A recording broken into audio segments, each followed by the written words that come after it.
Hey guys, John Campea here, and thank you for visiting my movie vlog. And it looks like Warner Brothers, in my opinion at any rate, has just done a little bit of addition by subtraction. One of the films on Warner Brothers' slate that they are moving ahead with in their DCEU is, of course, Suicide Squad 2. Now, David Ayer is obviously not coming back to direct it because he's going to be supposedly working on Gotham City Sirens.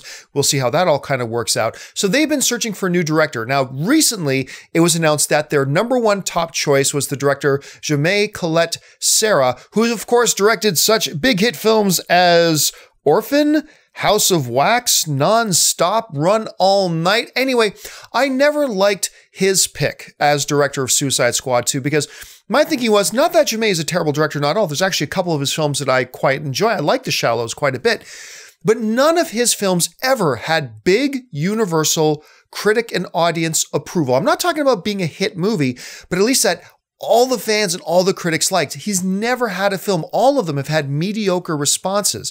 And with DC coming off of a big, finally, critic and audience universally loved film in Wonder Woman, I felt that they needed a director for Suicide Squad 2 who at least had the potential to bring that type of a hit back to the universe.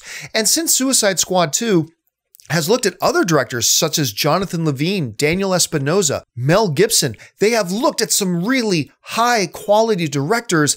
And then I was very saddened to see that they were going to move in the direction of getting Jemaine Collete-Serra. I just didn't think he was the right guy for the job. Anyway, new reports have now come out this morning that we are not going to see Jemaine directing Suicide Squad 2. He has instead, despite the fact that he was in the process of negotiating with Warner Brothers, he has opted to do the Disney film Jungle Cruise with Dwayne "The Rock" Johnson. Personally, I think this is terrific news, both for Warner Brothers and for fans of the DCEU and for Jemaine Collete-Serra himself. Like I said before, I don't think Collete-Serra is a bad director.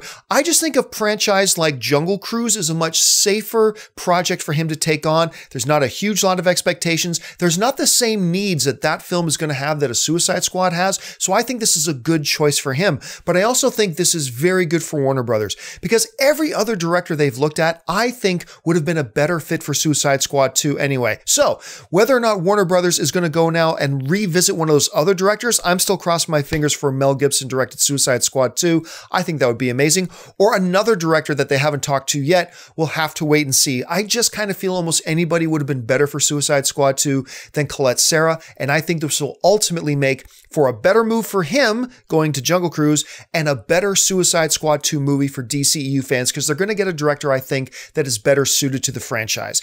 But what I really want to know is, what do you think of this move? Are you happy that Collete-Serra has moved off it? Were you looking forward to his interpretation of Suicide Squad 2? Or do you have another opinion that I haven't considered yet? Jump into the comments section and leave your thoughts. While you're here, make sure you subscribe to my YouTube channel. Follow me on Facebook and on Twitter, simply at John Campea. That'll do it for me, guys. Thanks for joining me. And until next time, bye-bye.